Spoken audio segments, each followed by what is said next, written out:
para entender ali o versículo 13, é importante que a gente leia também o versículo 12, tá? Então, Apocalipse 1, do 12 ao 20, depois procure manter sua Bíblia aberta também, por gentileza.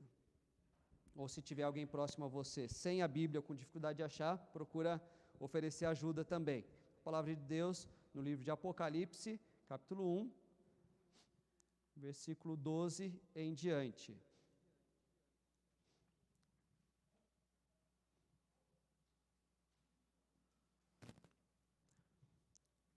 É o apóstolo João quem vai fazendo esse registro, e ele ouve uma voz. E quando ele ouve essa voz, como diz o versículo 12, voltei-me para ver quem falava comigo. E voltado, vi 7 candeeiros de ouro, e no meio dos candeeiros, um semelhante a filho de homem, com vestes talares e cingido à altura do peito, com uma cinta de ouro. A sua cabeça e cabelos eram brancos como alva lã, como neve, os olhos como chama de fogo, os pés semelhantes ao bronze polido, como que refinado numa fornalha, a voz como voz de muitas águas. Tinha na mão direita 7 estrelas, e da boca saía-lhe uma afiada espada de 2 gumes. O seu rosto brilhava como o sol na sua força.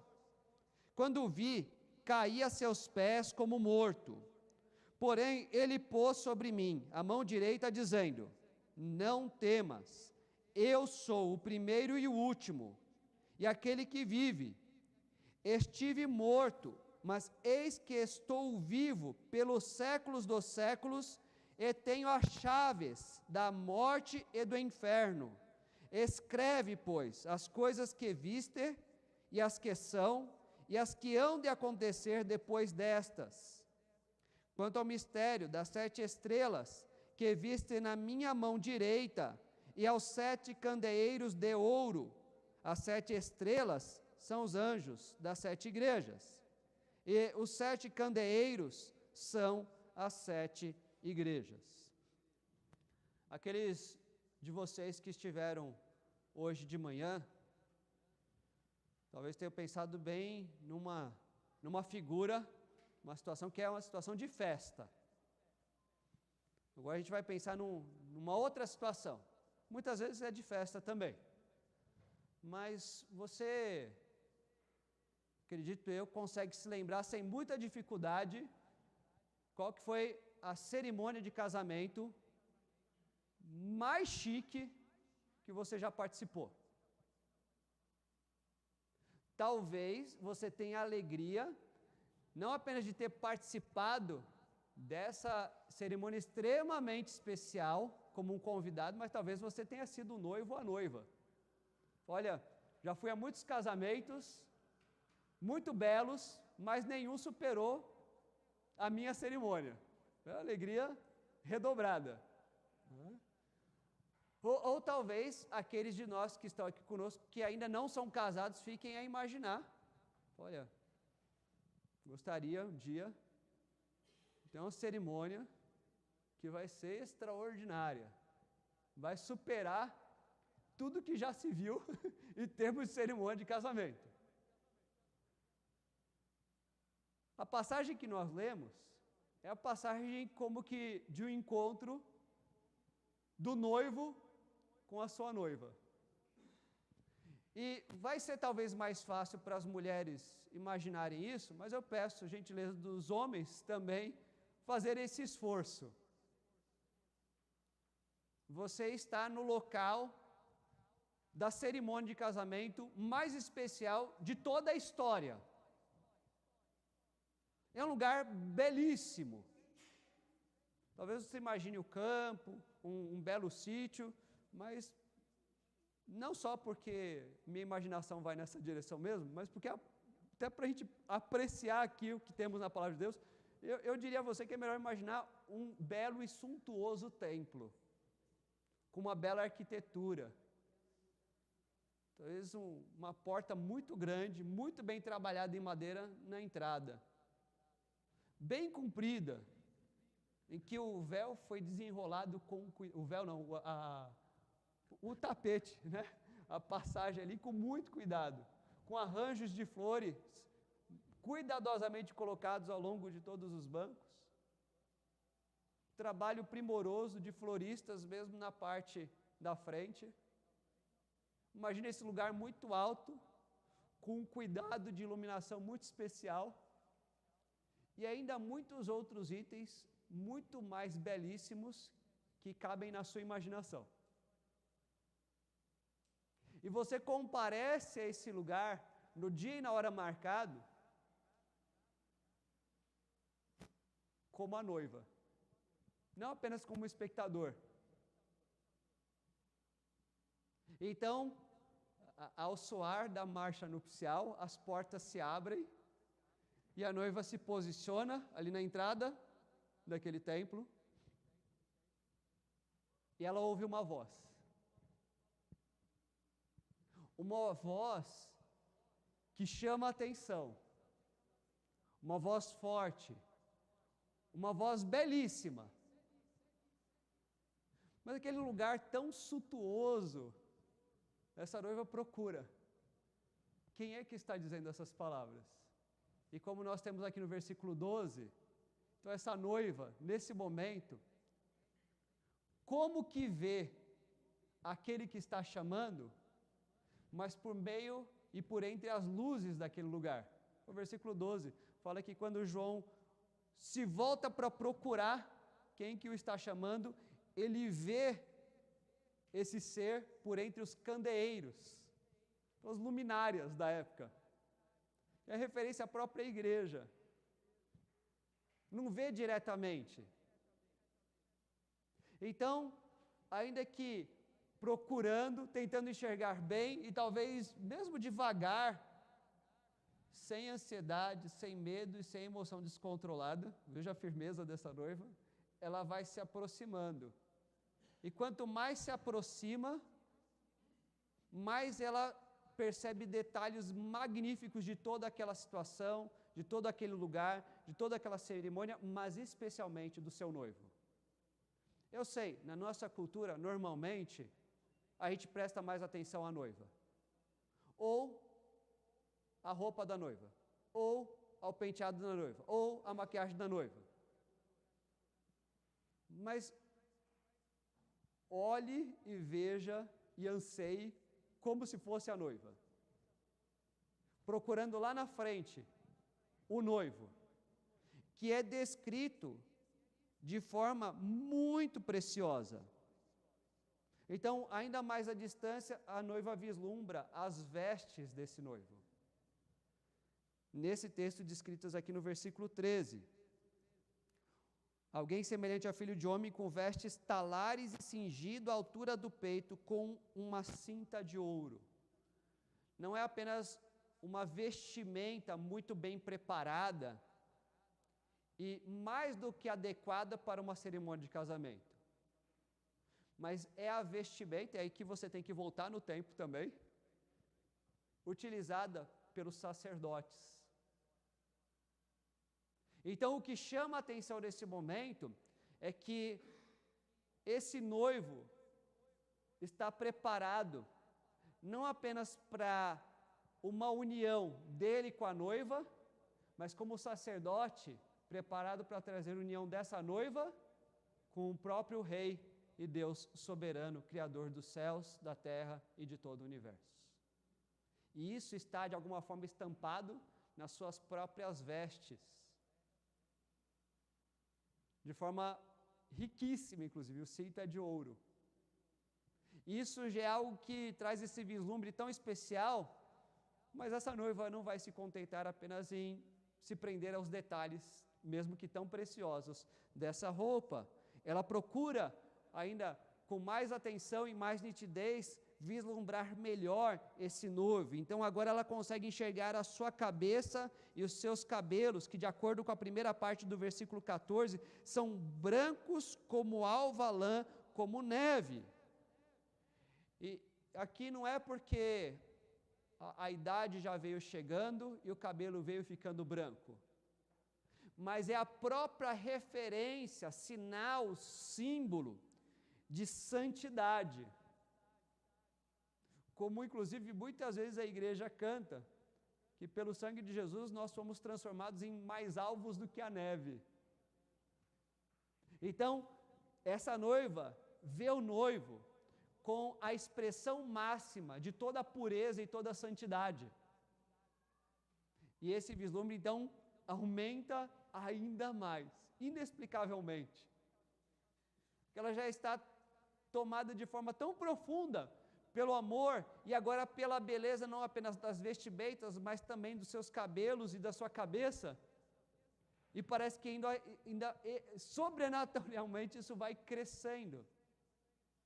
E aí vai aproximando e crescendo ainda mais nessa nitidez, de forma que ainda ali no versículo 14, nós vemos que essa noiva consegue enxergar os olhos desse noivo. E talvez você pense, os olhos do meu esposo são belíssimos. A minha esposa tem olhos admiráveis. Né? Ou como chama atenção algumas cores diferentes nos olhos.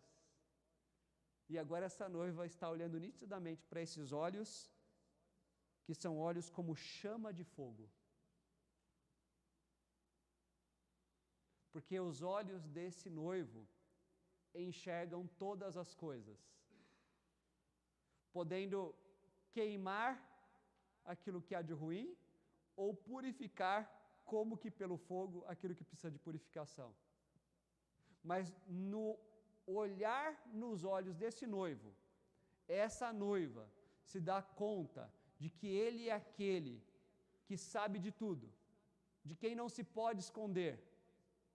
Porque como a palavra do Senhor inclusive nos revela, os olhos do Senhor estão em todos os lugares. E é assim que esse noivo enxerga.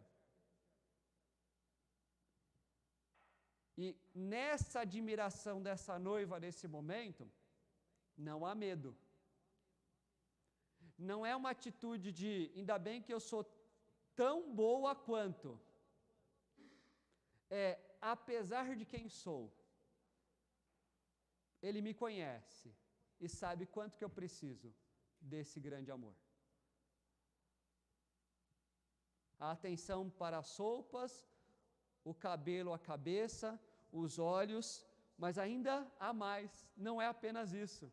Talvez agora já mais perto, podendo olhar para os pés, que de acordo com esse trecho da palavra de Deus, ali no versículo 15, são pés semelhantes ao bronze polido, como que refinado numa fornalha. São pés fortes e firmes, bem trabalhados, capazes de forma suficiente de pisar aquilo que precisa ser pisado, de exercer juízo e justiça contra aqueles que são inimigos do Senhor, do próprio noivo e também da noiva. Talvez para a gente, no primeiro momento, não imagine, como é que isso é tão belo? Eu imaginei um belo sapato com meias novas e limpas e bem cheirosas. Pé de bronze polido é muito mais esse sinal, esse símbolo dessa força, desse juízo, que é um juízo poderoso. De não haver qualquer situação ou pessoa que, comparecendo diante desse noivo, possa se achar uma pessoa boa o suficiente, que não precisa de perdão de pecados ou de transformação de vida, diante do qual qualquer um que comparecer com resistência, com rebeldia, com afronta, poderá ser julgado de acordo com uma justiça que é santa. Então isso também é algo que enche o coração dessa noiva, porque nesse pacto, nessa aliança, há segurança de ser transformado de justiça, mas também de desfrutar da justiça, da proteção e do poder desse noivo, tão belo e poderoso. Mas não basta apenas ver roupa, cabeça, cabelo, olhos ou pés. Ainda nesse mesmo versículo, número 15, na segunda parte, vai dizer da sua voz, a voz como a voz de muitas águas. E para nós tentarmos reconhecer a grandeza disso, imagine que muitas águas, como aquela grande tempestade que trouxe uma enchente fortíssima, e a água foi rolando e levando tudo que vinha pela frente. Não tinha onde segurar, não tinha onde se apoiar. Se você estava na água, foi levado pelas águas. Tudo bem que essa cena é uma cena terrível, amedrontadora. Mas a gente não está olhando para uma tempestade, para uma enchente. A gente está olhando para esse noivo, que tem uma voz que é irresistível, contra a qual nada nem ninguém pode prevalecer.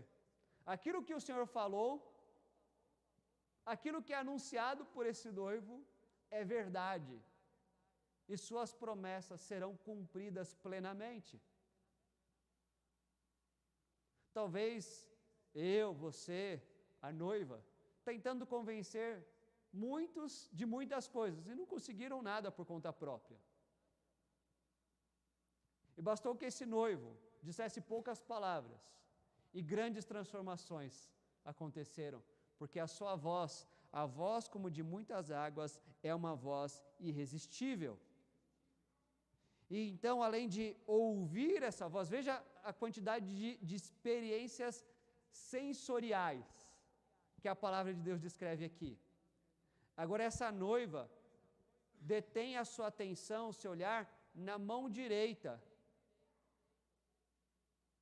Quando está para casar, dependendo do momento, se a aliança não está com a daminha de honra, na mão direita está a aliança. Mas esse noivo tem na sua mão direita, ali versículo 16, 7 estrelas. Você já viu algo mais especial do que isso? Você já viu alguém com uma estrela na mão? De verdade mesmo. Aqui nós temos um noivo. Conseguem imaginar a beleza e a grandiosidade desse noivo? 7 estrelas na mão. E que normalmente, por ser mão direita, é a mão do exercício, da produtividade, da ação. Eu ouso questionar isso porque eu sou canhoto. Mas aqui o noivo é descrito como normalmente a gente imagina, utilizando a mão direita. E em sua mão direita, essas 7 estrelas. E essas 7 estrelas, volto a comentar daqui a pouco sobre elas, mas elas estão ligadas à realidade da igreja. Esse noivo tem em suas mãos a igreja. Consegue imaginar o maior cuidado sobre a igreja do Senhor Jesus Cristo do que esse? Então, o que está sendo registrado e expressado de forma magnífica é esse noivo que cuida do próprio povo do Senhor. Como é que é a reação da noiva ao se deparar com cena tão bela? E que não é só de ver a mão com as 7 estrelas, mas com todas essas outras características aqui já descritas, e ainda de acordo com esse mesmo versículo 16, a olhar não apenas a mão, mas agora a boca. Imagina a boca do noivo. Na boca desse noivo há uma espada. Agora a gente confunde um pouco. A gente talvez tenha imaginado uma cena muito mais romântica. É o nosso vício na nossa sociedade de pensar a beleza e o romance e o amor de uma forma muito limitada. Nesse noivo, na boca desse noivo, há uma espada que está afiada e afiada nos 2 gumes, de um lado e do outro. É a maneira do Senhor nosso Deus revelar e mostrar aqui nesse trecho que esse noivo é aquele que consegue perceber e discernir os pensamentos e os propósitos do coração. E de acordo com outro trecho da palavra sagrada, Hebreus 4:12, a palavra de Deus é apta para discernir pensamentos e propósitos do coração, de perceber aquilo que nós não perceberíamos se fosse para fazer esse exercício sozinho, de diferenciar um pensamento do outro, um objetivo do outro propósito. Não é apenas a beleza ou algo tão cheio de amor romântico, mas é a capacidade desse noivo penetrar no mais profundo do íntimo do nosso ser e, conhecendo tão bem essa noiva, saber quais pensamentos precisam ser alimentados, quais pensamentos precisam ser corrigidos, quais propósitos devem ser implementados, quais sonhos devem ser restaurados. É isso que essa noiva está vendo quando olha para a boca desse noivo, com essa espada afiada de 2 gumes. E como esse olhar agora se deteve na região da boca, na sequência a noiva volta a dar atenção para o rosto, que ainda ali no versículo 16, é o rosto que brilhava como o sol na sua força. Nós já vimos dias de sol escaldante, sol a pino, mas nós já vimos alguma coisa que brilhasse tanto quanto o sol? Essa noiva viu o rosto brilhando como o sol na sua força. E aqui, olhando para esse rosto, essa noiva se depara e se admira e louva ao Senhor, porque aquele noivo tem uma glória que é maior do que a força do sol. Você consegue imaginar o tamanho da glória desse noivo? Que é muito grande, a gente reconhece e percebe, mas a gente consegue, não apenas numa imaginação fantasiosa, mas em algo que é real, reconhecer a glória desse noivo como maior do que a força do sol. Veja que mais e mais perto, transbordando de alegria, tão belamente impactado por coisas tão preciosas. Essa noiva se admira, prestando mais e mais atenção a esse noivo que tem o rosto brilhante, e em que então dirá, ali no versículo 17, finzinho do versículo 17, quais serão as palavras que esse noivo dirá nesse momento? Eu sou o primeiro e o último. Esse noivo, o todo-poderoso, único e verdadeiro Deus. Antes dele não havia nada nem ninguém. E depois dele não haverá nada nem ninguém. Ninguém pode ultrapassar qualquer qualidade, qualquer capacidade, qualquer força e poder desse noivo, que é o próprio Senhor Jesus Cristo, Criador, perfeito, soberano, majestoso, rei, sacerdote, profeta. Antes dele, não havia qualquer salvação, esperança, perdão ou libertação. Fora dele, também não há qualquer esperança ou mudança real. Essa noiva ouve o noivo, o próprio Senhor Jesus Cristo, dizendo: eu sou o primeiro e o último. E juntamente com essas palavras que expressam a soberania, essa noiva está se casando com o Deus do universo. Talvez você já tenha ido no casamento de alguém que era noivo ou noiva de alguém importante. Essa noiva está se casando com o Deus de todo o universo. O soberano, que ainda dirá, no versículo 18, que ele é quem vive. Eu estive morto, mas eis que estou vivo pelos séculos dos séculos, e tenho as chaves da morte e do inferno. Ela tem diante de si esse noivo totalmente vitorioso. Ele venceu a morte. Ele dá a vida. E para a maneira como nós estamos acostumados a experimentar ou imaginar cerimônias de casamento, esse noivo tem um acessório que normalmente nós não vemos na cerimônia de casamento. Ele tem chaves. Será que é a chave do carro eles vão usar para fazer a viagem para a lua de mel? Será que as chaves são as chaves do lar? A casinha que eles prepararam para viverem juntos depois de casados? Quais são as chaves que estão descritas aqui? As chaves da morte e do inferno. Eu achei que era uma coisa mais também romântica. Como assim, chaves da morte e do inferno?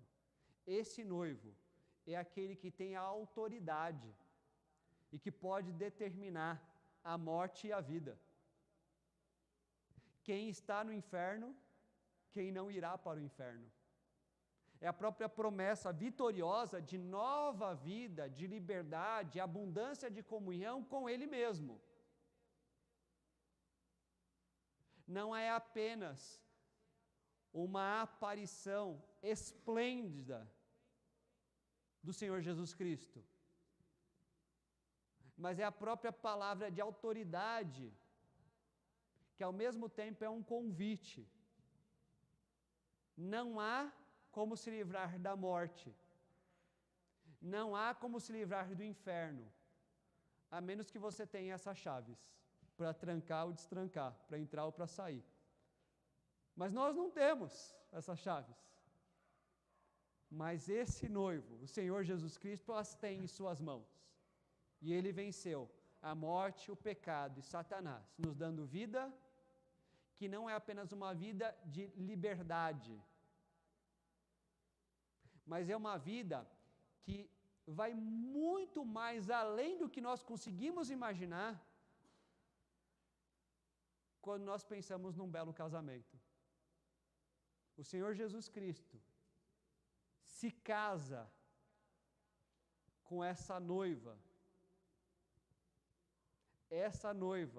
que é o povo que pertence a Ele. E se você consegue prestar atenção e imaginar a grandeza do que está descrito aqui, eu creio que naturalmente você vai pensar assim: eu não quero ficar de fora. Eu não posso perder essa cerimônia. Porque você foi convidado, você é padrinha, madrinha, daminha de honra. Não, eu sou a noiva. Não quero ocupar nenhum outro lugar nessa cerimônia, a não ser o lugar que é do povo de Deus, aqui descrito como noiva do Senhor Jesus Cristo. Nós temos, mesmo que de forma talvez representativa, João, o apóstolo, se deparando com essa cena, que, como eu disse, vai além do que a gente consegue imaginar.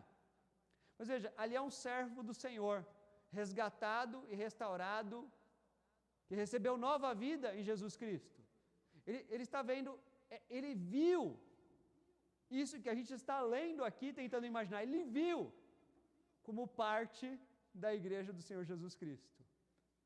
Nós também temos que ver Jesus Cristo dessa maneira. E isso é possível, não porque a gente tem alguma capacidade, algum direito extraordinário, ou uma imaginação muito frutífera, mas porque a palavra de Deus descreve dessa maneira o Senhor Jesus Cristo, na beleza de toda a sua glória e santidade. Como é que a noiva deve reagir ao se deparar com beleza tão extraordinária?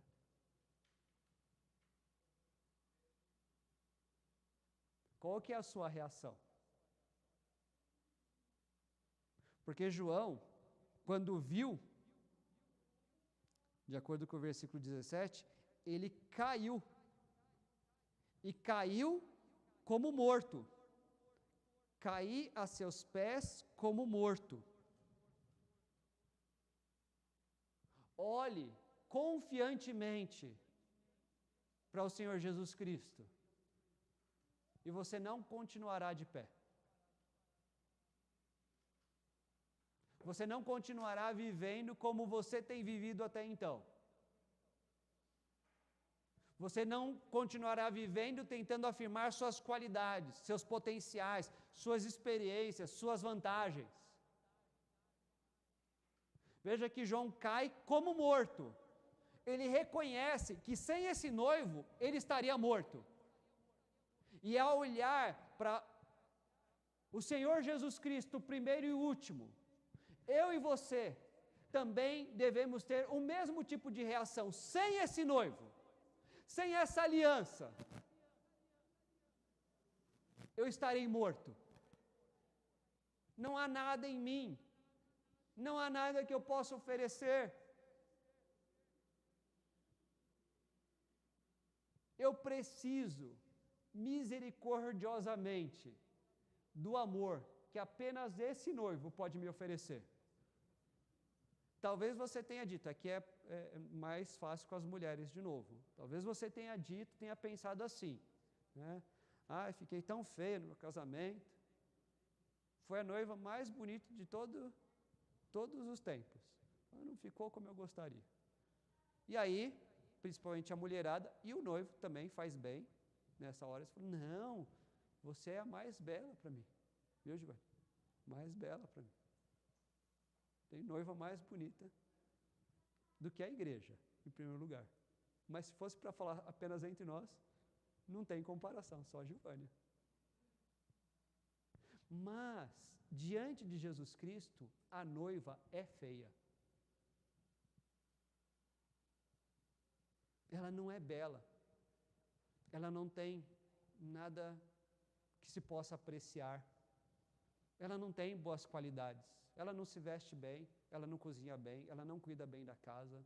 Ela não vive de forma que honre o seu noivo como deveria fazer. Mas, ao olhar corretamente para Jesus Cristo, a noiva, que é a igreja de Jesus Cristo, cai quebrantada diante de Cristo. Ó Senhor, não há nada que eu mereça, não há nada que eu possa fazer, não há nada que eu possa oferecer ao Senhor, que seria suficiente para exigir de Ti o Teu amor por mim. Ainda assim, o Senhor me ama. E veja que, se para a igreja do Senhor Jesus Cristo, essa é uma reação de quebrantamento, talvez para você, que ainda não pertence à igreja, talvez para você, que ainda não foi salvo, resgatado por Jesus Cristo, o cair diante de Jesus Cristo seja reconhecer que você está preso aos seus pecados, e que se nada for mudado, você continuará caminhando em direção, lamentavelmente, ao inferno. Que não é só uma maneira muito bem trabalhada de usar uma figura de algo que é talvez uma ilusão, algo que não é real. É a realidade do Senhor Jesus Cristo se apresentando diante de você, com esse chamado, ouça a voz, e ouvindo essa voz, volte-se para Ele, e caia aos seus pés, reconhecendo que sem Ele você está morto. E assim então você receberá uma nova vida. Além de cair como que morto, a nossa reação como noiva de Cristo deve ser de atitude, tanto de reverência como de intimidade. Porque o Senhor Jesus Cristo diz, registrado ali no versículo 17, não temas. Com toda a reverência diante daquele que é o primeiro e o último, nós também nos colocamos diante dele com intimidade. Qual que é uma das situações ideais que a gente imagina para um casamento? Que o esposo e a esposa desfrutem de tanta confiança, de tanta fidelidade, de tanta intimidade, que de fato, quando nós olhamos para aquele casal, é como se nós estivéssemos vendo apenas uma pessoa. Veja que nessa cena que é utilizada nas Escrituras Sagradas, é esse tipo de intimidade, e ainda muito maior, que o Senhor Jesus Cristo oferece para a sua igreja, para a igreja que pertence a Ele.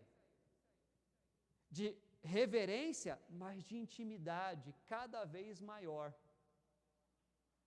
Não temas. Eu sou aquele que tem na boca uma espada afiada de 2 gumes, mas você é minha amada. Não temas. Nós somos íntimos. Eu sou o cabeça, e você, noiva minha, é o corpo. Nós estamos essencial e fundamentalmente interligados. Não temas. Então nós podemos considerar, inclusive, que tipo de importância nós temos dado para crescer nessa intimidade. Daqui a alguns instantes teremos um momento de uma intimidade extremamente especial. Nós cearemos com Cristo. Comeremos do seu corpo e beberemos do seu sangue. Num ato simbólico, o pão que continua como pão e o vinho que continua como vinho, mas demonstrando não apenas que Jesus Cristo está presente de verdade aqui, não apenas que isso é uma realidade, mas de que realmente Ele também está nos nutrindo, nos alimentando e nos transformando. Além disso, versículo 19, mostra que essa noiva, que já caiu diante dos pés de Jesus Cristo como que morta, mas que não precisa temer, ela tem uma missão. Escreve, pois, aqui é o Senhor Jesus Cristo falando para João. Obviamente, essas palavras não estavam escritas antes, ele escreveu depois. Escreve isso. Escreve, versículo 19, aquilo que você viu, aquelas coisas que são realidade hoje, aquelas coisas que vão acontecer depois. E aqui nós vemos algo que diz respeito à própria, veja a grandeza, se fosse só o aspecto da forma como isso foi escrito. Já era assim, para a gente ficar boquiaberto. Uma referência à inspiração das Escrituras Sagradas. Está registrado que Deus estava falando com João para registrar aquelas palavras que fariam parte da Bíblia. Então, da nossa parte, hoje, o reconhecimento de que a nossa vida deve estar alicerçada e fundamentada exclusivamente nas Escrituras Sagradas. Eu não me apoio e não me firmo em nenhum outro lugar a não ser na Bíblia Sagrada. Não deve ser diferente disso, nem comigo e nem com você, de forma alguma com a Igreja de Jesus Cristo.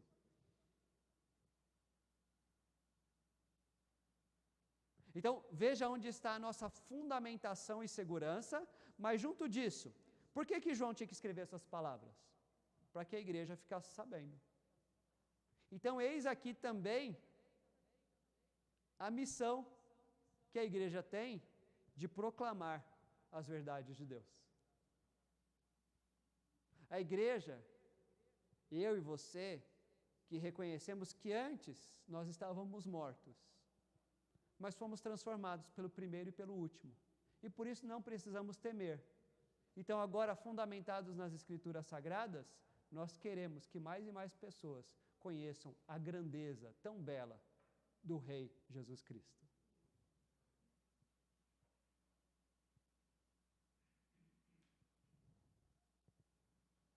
E então, por fim, a igreja volta a olhar para aquilo que está ali no versículo 20, vendo aquelas estrelas e aqueles candeeiros. As estrelas são os anjos das 7 igrejas. A referência é tanto da providência e da proteção que Deus tem para com a igreja, não é o nosso assunto no momento, mas só para você perceber como é que é isso. Às vezes quando fala de anjo, as pessoas pensam no quê? Anjo da guarda. Não é assim como as pessoas normalmente pensam. Mas por quê?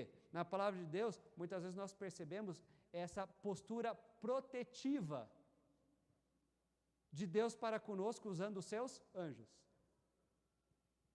Mas é mais do que isso. É referência aos próprios servos que o Senhor Jesus Cristo tem colocado à frente das igrejas.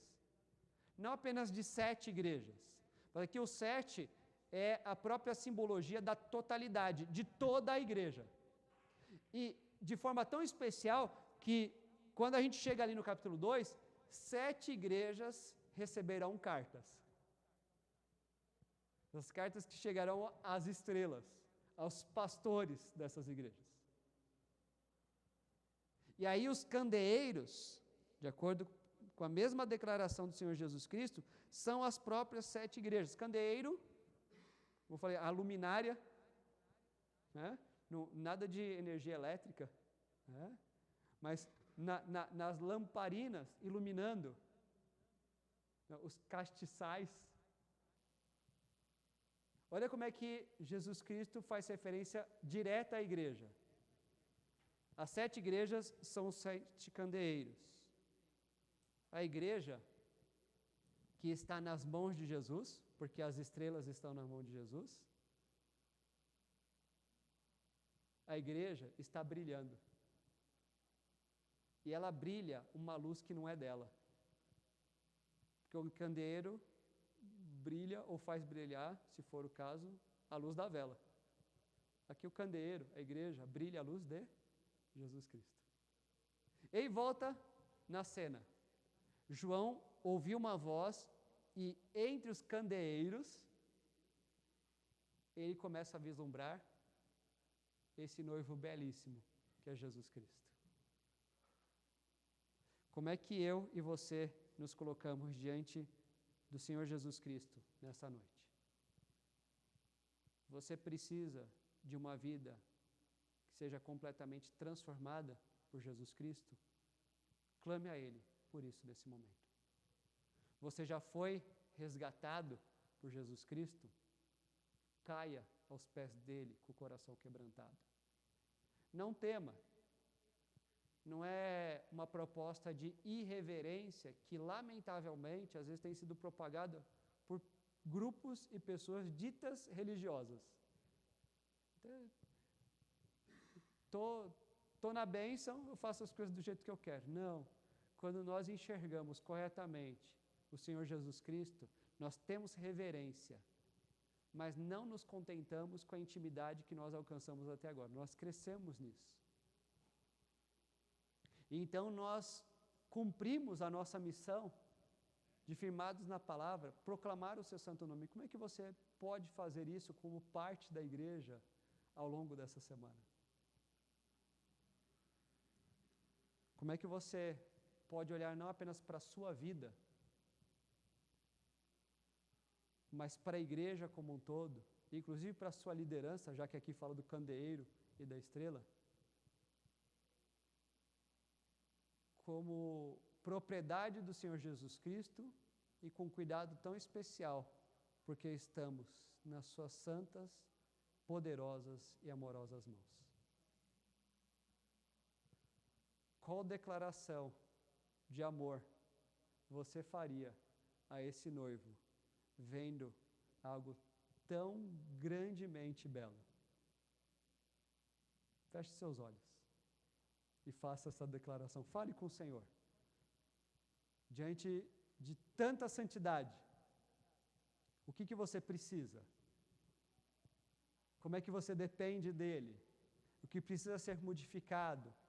O que precisa ser mais e mais valorizado? Não apenas por você, mas quem sabe por nós, inclusive como igreja. Clame ao Senhor por isso nesse momento.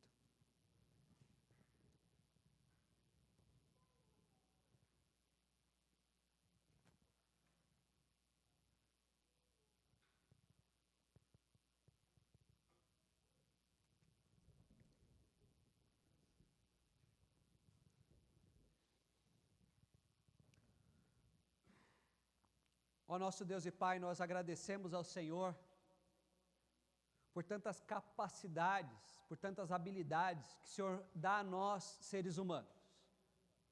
Entre elas, a capacidade da imaginação, de podermos olhar para as Sagradas Escrituras e vislumbrarmos uma situação real, tão bela, mas tão bela, ó Deus. Mas nesse momento, nós nos colocamos diante do Senhor, clamando a Ti, que não seja apenas a nossa imaginação, Senhor, mas seja um coração transformado por Jesus Cristo. Ó Pai de amor, dá um novo coração, uma nova vida, resgata do pecado da morte aqueles que ainda estão presos, distantes do Senhor. Opera por meio do Teu Santo Espírito, Senhor, quebrando esses corações,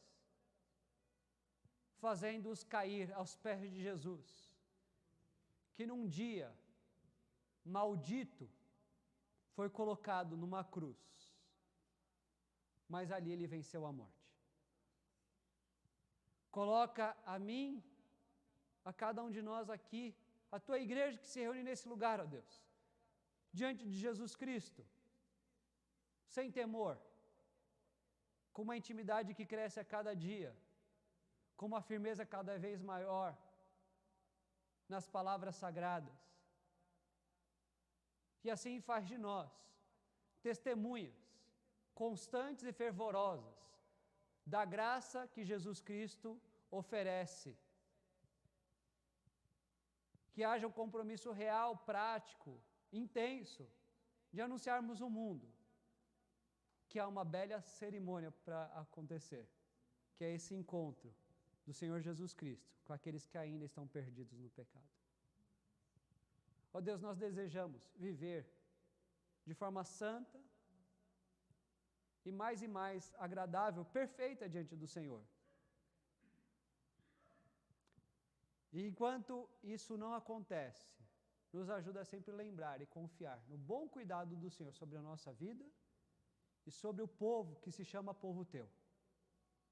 Mas com isso, ó Deus, nós também anunciamos que o Senhor Jesus Cristo está vindo com poder e grande glória. Nós anunciamos aquelas coisas que ainda hão de acontecer, porque ansiamos o dia desse encontro magnífico do Senhor Jesus Cristo com a noiva, a igreja, o povo que pertence a Ele. E assim também, ó Deus, que nós continuamos louvando ao Senhor mesmo nesse momento de culto, com as nossas canções, com as nossas orações, mas também nesse momento, agora, em que receberemos o pão e o vinho, como comunhão com o Senhor.